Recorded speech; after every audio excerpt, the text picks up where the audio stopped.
Download करें जनमत Haryana app. 22 के यूपी इलेक्शन के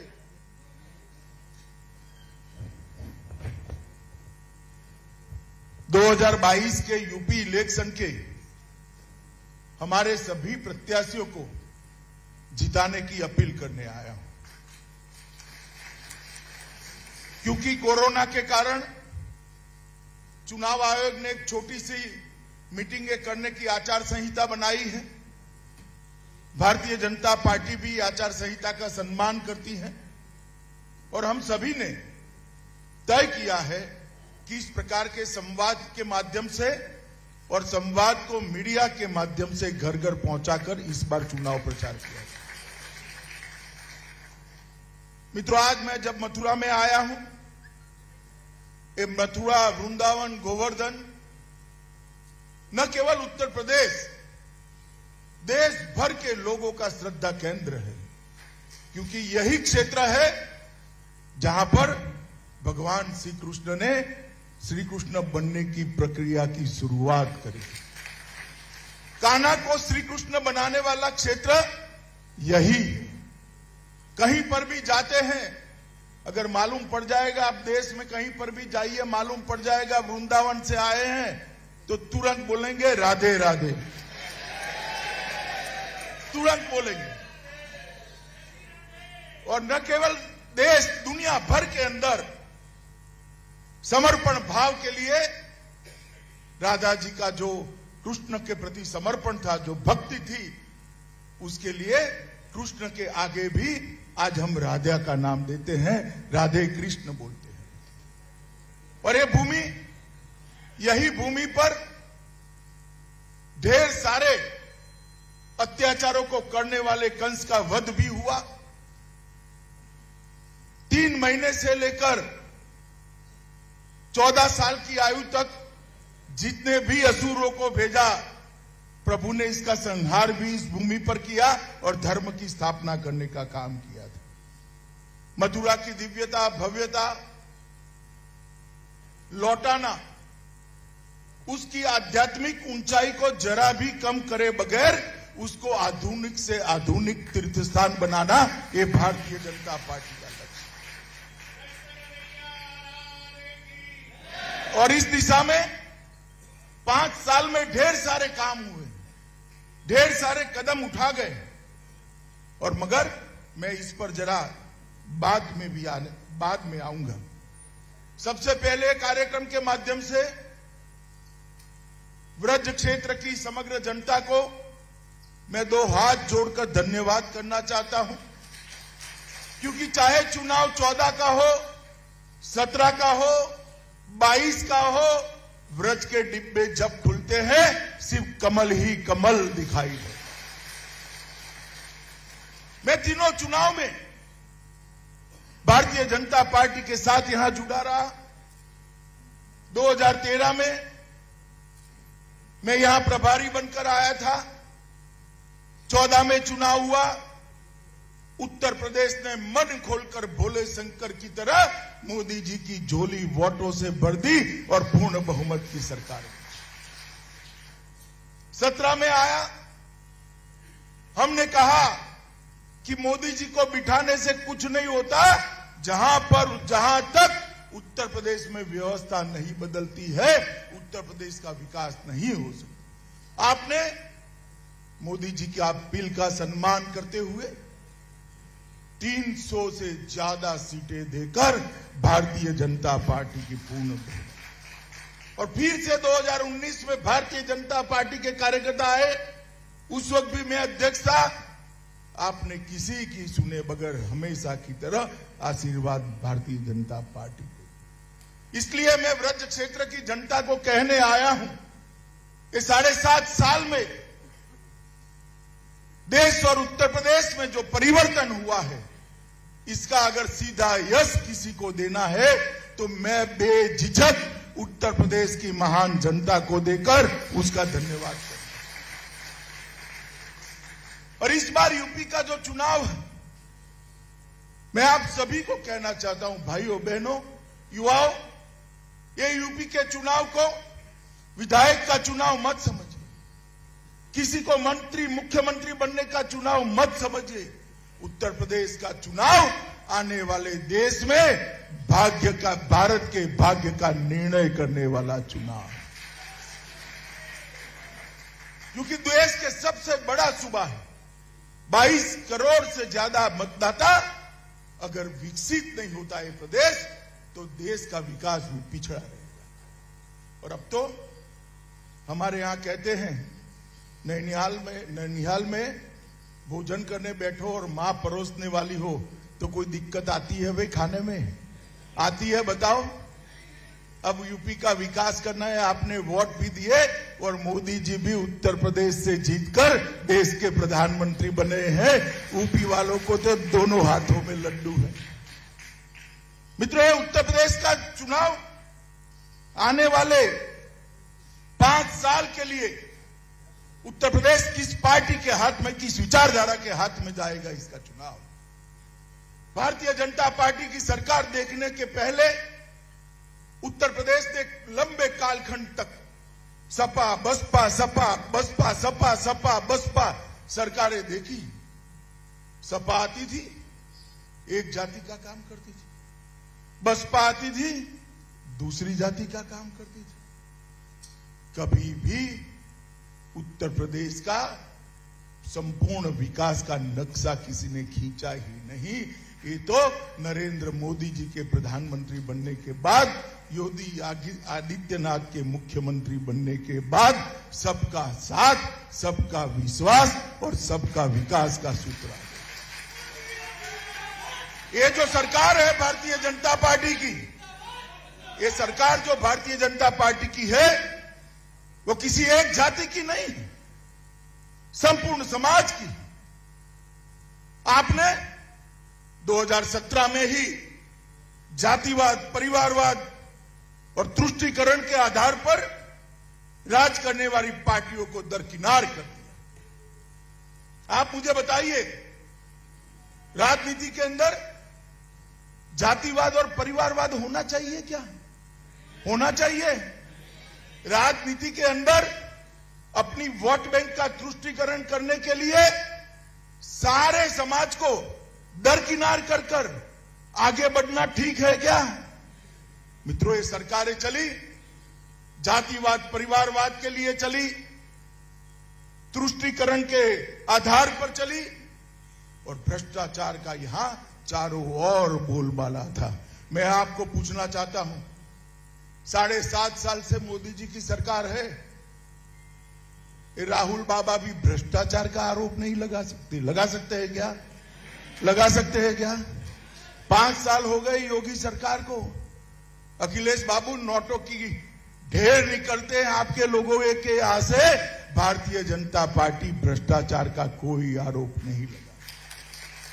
हमने पारदर्शी सरकार देने का काम किया है।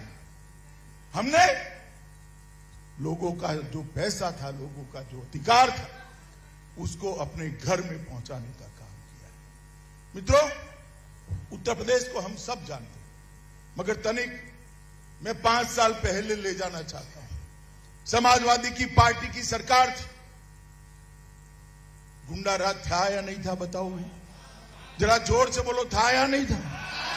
बाहुबली परेशान करते थे या नहीं करते? बहन बच्चियों को सम्मान, उसका अपमान होता था या नहीं होता था? भारतीय जनता पार्टी की सरकार आई, जो बाहुबली से पहले पुलिस डरती थी, वो पुलिस से डरकर गले में पट्टी लगाकर सरेंडर कर रहे हैं, सरेंडर कर रहे हैं। और जब इन पर गाज गिरती है, अखिलेश जी के पेट में दर्द होता। कहीं आजम खान, कहीं मुख्तार अंसारी, न जाने कितने कितने फैला कर रखे थे। आजम खान को पकड़ा तो सीआरपीसी की सारी धाराएं कम पड़ गई, इतने केस आजम खान पर लद गए। और मित्रों, मैं आपको ये कहने आया हूं, सिर्फ 2000 करोड़ की भूमि, सरकारी संपत्ति, ये माफियाओं ने जो कब्ज की थी, उसको खाली कराने का काम ये भारतीय जनता पार्टी की सरकार ने किया है। मोदी जी के नेतृत्व में योगी आदित्यनाथ ने किया है। मित्रों, यहां पर कानून का शासन करने लगाने का काम भारतीय जनता पार्टी की सरकार ने। और अखिलेश बाबू, आप कानून और व्यवस्था का सवाल उठाते हो, जरा चुल्लू भर पानी में डूब मरो, आपको बोलने का कोई अधिकार नहीं।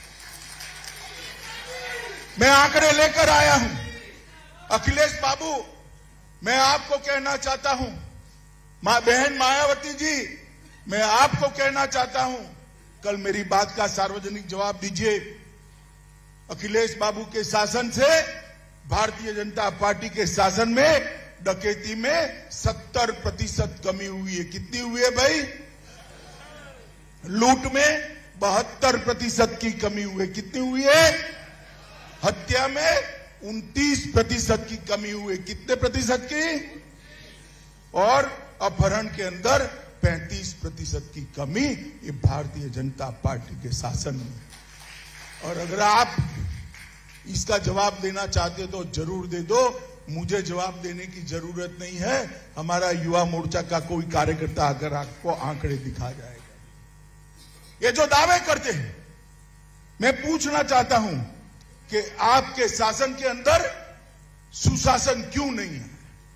यहां कानून का राज क्यों नहीं आया? और मित्रों, उत्तर प्रदेश की आर्थिक व्यवस्था खस्ता हाल, लाले पड़ गए थे तनख्वाह करने के। आज 5 ही साल में उत्तर प्रदेश भारत की दूसरी सबसे बड़ी व्यवस्था है। एक बार और आशीर्वाद दे दो, राधे राधे कर अगले 5 साल में नंबर 1 अर्थव्यवस्था बनाने का काम भारतीय जनता।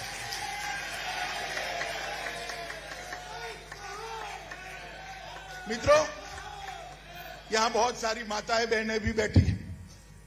अब तो बोतल का जमाना आ गया है, परंतु पहले मटकी लेने जाते थे तो मटकी को ठीक से टकोरा लगाते थे या नहीं लगाते थे? जरा जोर से बोलो भाई, लगाते थे या नहीं लगाते? तो ये 100 रुपये की मटकी को टकोरा लगा कर लेते हैं। 5 साल तक जिनको यूपी देना है, इस पर तो एक बार टकोरा लगा देना। और अगर टकोरा लगाओगे तो जवाब नरेंद्र मोदी के नेतृत्व की भारतीय जनता पार्टी पर ही आएगा। मित्रों, कबीर साहब ने बहुत खूब कहा है, कबीर लोहा एक है, गढ़ने में है फेर, ताही का बख्तर बने ताही की शमशेर। लोहा ही होता है, गढ़ने में परिवर्तन हो। यही उत्तर प्रदेश था, यही पुलिस थी, मगर शासन किसके हाथ में है, इसका परिवर्तन है। आज श्रीकांत शर्मा यहां बैठा है। श्रीकांत को मैंने मेरे साथ कार्यालय में काम करते हुए देखा है। इतने युवा कार्यकर्ता को इतने बड़े राज्य का हमने ऊर्जा मंत्री बना दिया। जिले में, मुझे बताओ भैया, जिले में बिजली की स्थिति में सुधार हुआ है या नहीं हुआ है? शहरों में 24 घंटा बिजली आती है या नहीं आती? गांव में 20 से 23 घंटा बिजली आती है या नहीं आती? पहले आती थी क्या? आती थी क्या?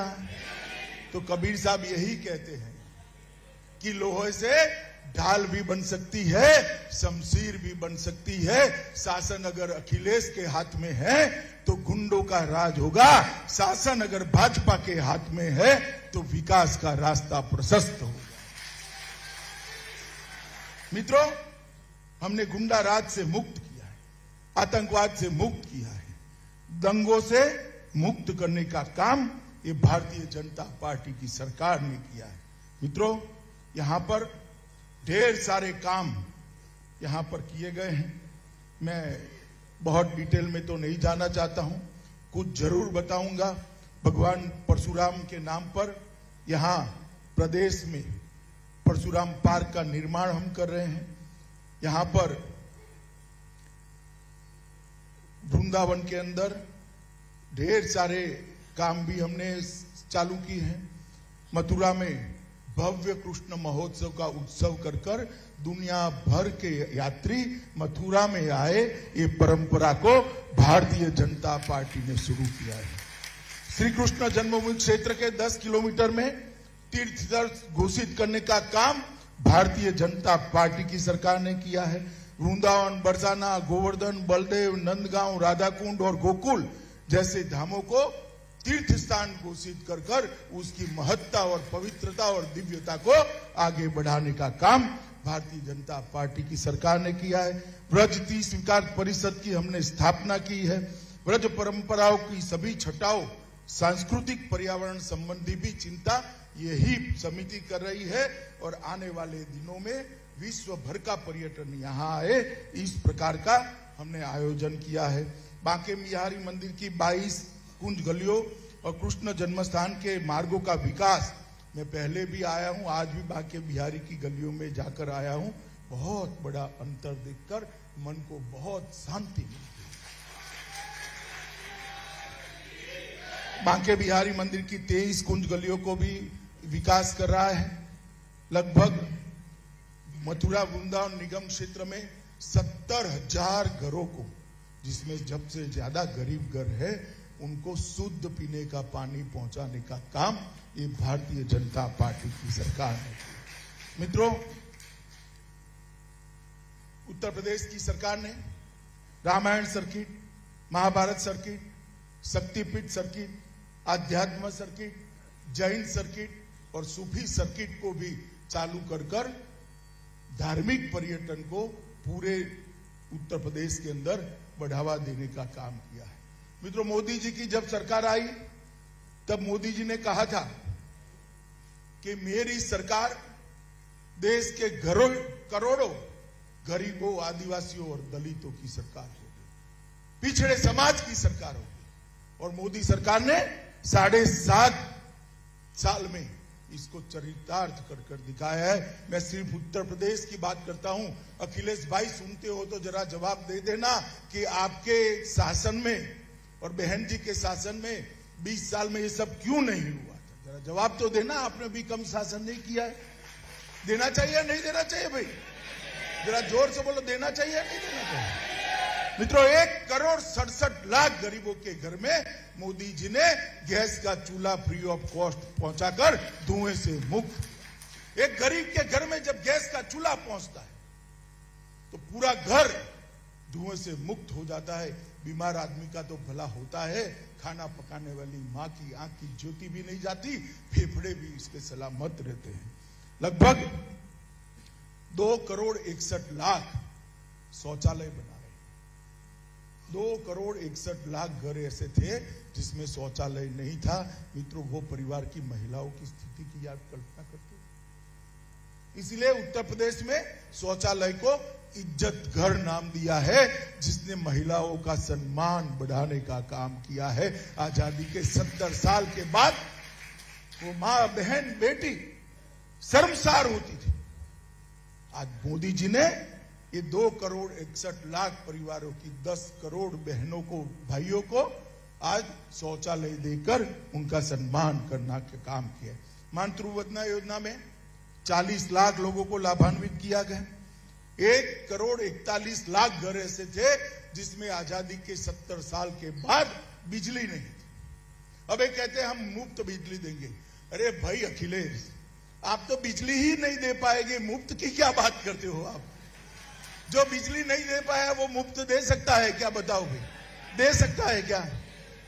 1,41,00,000 घरों को निःशुल्क विद्युत देने का काम श्रीकांत शर्मा के नेतृत्व में भारतीय जनता पार्टी की सरकार ने। स्वनिधि योजना में 8,80,000 रेहड़ी पटरी वाले भाइयों को मोदी जी ने लोन देकर उनके जीवन को कोरोना काल में पटरी पर चढ़ाने का काम किया है। प्रधानमंत्री श्रम योगी मानधन 6 लाख से ज्यादा लोगों को दिया गया है। और उत्तर प्रदेश में जब कोरोना आया तब आप मानकर चलिएगा कि सबको डर था कि उत्तर प्रदेश के अंदर ज्यादातर आबादी गरीबी रेखा के नीचे है। किसी की रेहड़ी पटरी बंद हो जाएगी, किसी की ऑटो बंद हो जाएगी, किसी का कल कारखाने छोटे छोटे बंद हो जाएंगे। ये लोग खाएंगे क्या? कोई बचत तो होती नहीं। दिन का कमाकर शाम को खाते हैं। क्या होगा? मोदी जी ने 16 करोड़ लोगों को 2 साल से मुफ्त अनाज देकर उनके जीवन निर्वाह को आगे बढ़ाने का। विश्व में कहीं पर भी चले जाइए मित्रों, कोई भी प्रांत में चले जाइए, कोई भी देश में चले जाइए, देश में 80 करोड़ और उत्तर प्रदेश में 15 करोड़ लोगों को, गरीब लोगों को खाने का अन्न नरेंद्र मोदी जी ने पहुंचाया है। मित्रों, मैं मानता हूं कि भारतीय जनता पार्टी की सबसे बड़ी उपलब्धि है और इसका आशीर्वाद भारतीय जनता पार्टी हमारे नेताओं के सर पर नहीं है, इसका आशीर्वाद ये वृंदावन और मथुरा की जनता के सर पर है, क्योंकि सरकार तो आपने बनाई थी। आप सरकार न बनाते तो ये कैसे होता? प्रधानमंत्री आवास योजना, गरीबों के पास घर नहीं थे। अखिलेश बाबू सुन लेना, गरीबों की बात करते रहे आप, घर नहीं थे गरीबों के लिए। 42 लाख लोगों को उत्तर प्रदेश में घर देने का काम नरेंद्र मोदी सरकार ने किया है। योगी आदित्यनाथ ने इसको नीचे तक पहुंचा है। 2,54,00,000 किसानों को हर साल 6,000 रुपया, 37,000 करोड़ रुपया हमने सीधा इसके बैंक अकाउंट में पहुंचा है। अखिलेश शिवपाल की जोड़ी सुन ले, कोई बिचौलिया नहीं है, पैसे अब सीधे बैंक अकाउंट के अंदर जाते हैं और लगभग 15 करोड़ लोगों को प्रधानमंत्री आयुष्मान भारत योजना का कार्ड देकर 15 करोड़ लोगों को 5 लाख तक की सारी स्वास्थ्य की सुविधाएं फ्री ऑफ कॉस्ट करने का काम भारतीय जनता पार्टी की सरकार ने किया। 1,66,00,000 किसान क्रेडिट कार्ड दिए। मैं गन्ना के क्षेत्र में आया हूं, पश्चिमी उत्तर प्रदेश में हूं। अखिलेश बाबू गन्ने की भी बात करते हैं। भैया अखिलेश, आपके राज्य में रिकॉर्ड लेकर आओ जनता के सामने, कितना पेमेंट हुआ था? ये बुआ भतीजा दोनों के राज्य में 55,000 करोड़ का पेमेंट हुआ था। कितना हुआ था? जोर से बोलो भाई। भारतीय जनता पार्टी ने 1,48,000 करोड़ रुपया का पेमेंट। ये बुआ भतीजा के राज्य में 42 गन्ना मिले थी, 21 कर गए, 21 बंद कर दी ना, उसमें गबन भी हुआ, सीबीआई इंक्वायरी चल रही है। हमारे राज्य में एक भी नहीं बंद हुई और 20 की क्षमता विस्तरण का काम योगी आदित्यनाथ ने किया है। ये गन्ने की बात करते हैं। मोदी जी ने इथेनॉल खरीदकर गन्ना किसान को मजबूत किया। रॉ शुगर पर इंपोर्ट की ड्यूटी डालकर शुगर के दाम, चीनी के दाम बैलेंस कर किसान को अच्छा गन्ने का दाम मिले, ये सुनिश्चित किया है। और मित्रों, लॉकडाउन के अंदर भी ये मिलें बंद नहीं हुई, ये मिलें चलती ही रही और ढेर सारे उसके कारीगरों को और गन्ना किसानों को अपना भुगतान समय पर मिलता रहा। मित्रों, ये प्रदेश, एक ही प्रदेश ऐसा है उत्तराखंड बनने के बाद भी जहां सबसे ज्यादा संत महंत विराजमान होते हैं। चाहे चित्रकूट हो, चाहे काशी हो, चाहे वृंदावन हो, ढेर सारे संतों महात्माओं का यहाँ डेरा लगा रहता है। क्यों लगा रहता है भाई? क्योंकि यही तो भूमि है जहां से हमारी संस्कृति पनपी।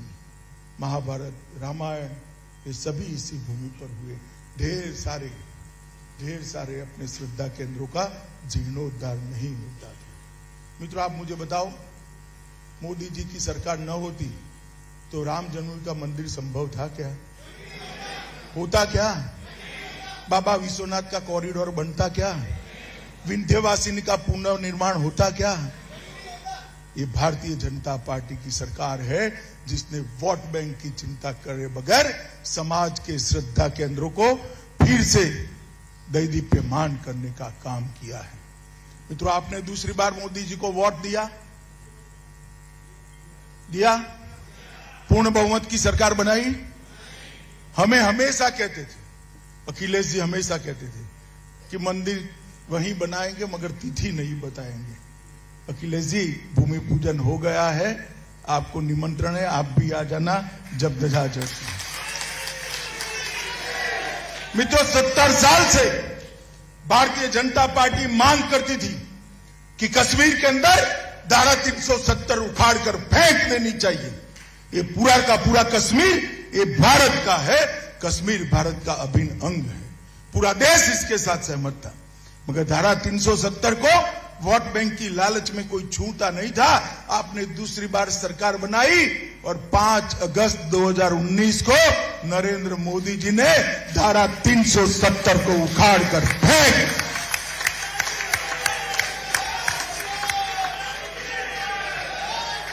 और जो कहते थे संसद में मेरे सामने खड़े रहकर कहते थे खून की नदियां बन जाएगी, कंकर भी डालना नहीं डाला, पत्थर छोड़ो कंकर भी नहीं डाला। और आज वो कश्मीर भारत माता का मुकुटमणि देश का भिन्न हिस्सा होकर गौरव के साथ भारत के नक्शे का हिस्सा है। मित्रों, पहले देश की सुरक्षा को एक कांग्रेस, सपा, बसपा सभी लोग ताक पर रखते थे। एक समाजवादी पार्टी के नेता ने कह दिया बॉर्डर पर फेंसिंग की क्या जरूरत है, खोल दो। सहमत हो भैया? आप सहमत हो? अरे परिंदा भी पैर नहीं मार सकता, काहे को चिंता करते हो आप? एक जमाना था कि आए दिन वहां से आलिया, मालिया, जमालिया आते थे, हमारे जवानों के सर काट कर ले जाते थे और पैरों से रौंद कर अपमानित करते थे। मोदी जी की सरकार बनी, उरी पर हमला किया, पुलवामा पर हमला किया, 10 ही दिनों में पहले सर्जिकल स्ट्राइक और फिर एयर स्ट्राइक कर कर पाकिस्तान के घर में घुसकर आतंकवादियों का सफाया करने का काम प्रधानमंत्री नरेंद्र मोदी ने। सिर्फ भारतीय जनता पार्टी ही देश की सुरक्षा को सर्वोच्च प्राथमिकता देती और ये देनी भी चाहिए। और उत्तर प्रदेश जैसा बड़ा सूबा, सीमाएं उत्तर प्रदेश की भी नेपाल से सटी हुई सीमांत राज्य है, यहां पर भी सुरक्षा बनी रहनी चाहिए। यहां पर प्रशासन, कानून और व्यवस्था ठीक रहनी चाहिए। और मैं कह सकता हूं मित्रों, हमने सपा को भी देखा है, बसपा को भी देखा है, राहुल बाबा की कांग्रेस पार्टी को भी देखा है। ये कोई रख सकता है क्या? जवाब दीजिए जरा, कोई ये उत्तर प्रदेश को सुरक्षित रख सकते हैं क्या? देश को सुरक्षित रख सकते हैं क्या? कश्मीर को संभाल सकते हैं क्या? ये केवल और केवल नरेंद्र मोदी के नेतृत्व में भारतीय जनता पार्टी ही कर सकती है मित्रों, और कोई नहीं कर सकता। आप सब ने तय करना पड़ेगा, आप सब ने तय करना पड़ेगा कि आप व्यक्ति को चुनना चाहते हो या उत्तर प्रदेश और देश को चुनना चाहते हो। आप सबने तय करना पड़ेगा कि आप पार्टी को चुनना चाहते हो या उत्तर प्रदेश और देश को चुनना चाहते हो। उत्तर प्रदेश और देश को अगर चुनना है तो भारतीय जनता पार्टी के अलावे इसको कोई सुरक्षित नहीं रख सकता मित्रों। अतः मेरा निवेदन है कि हर बार की तरह 2014, 2017 और 2019 की तरह मैं करबद्ध निवेदन करने आया हूं कि हमारी झोली कमल के फूलों से भर दीजिए और ये बांके बिहारी की भूमि पर, ये मथुरा की भूमि पर, पवित्र भूमि पर खड़ा रहकर कहता हूं, हमारा वादा है कि उत्तर प्रदेश को सुरक्षित भी रखेंगे, सलामत भी रखेंगे, विकसित भी बनाएंगे और देश में नंबर 1 बनाएंगे। आप सभी लोग इतनी देर से बैठे हैं और मुझे शांति से सुना, हमारे सभी प्रत्याशियों को आशीर्वाद भी दिया, इसलिए अंत में करबद्ध होकर आपका धन्यवाद कर मेरी बात को विराम देता हूं। वंदे मातरम। राजनीति के आगे, राजनीति के पीछे हर हलचल को जानने के लिए हमारे YouTube चैनल जनमत हरियाणा को लाइक करें, सब्सक्राइब करें और अपडेट रहने के लिए बेल आइकन दबाना ना भूलें। देखते रहें जनमत हरियाणा, सच के अलावा कुछ भी नहीं।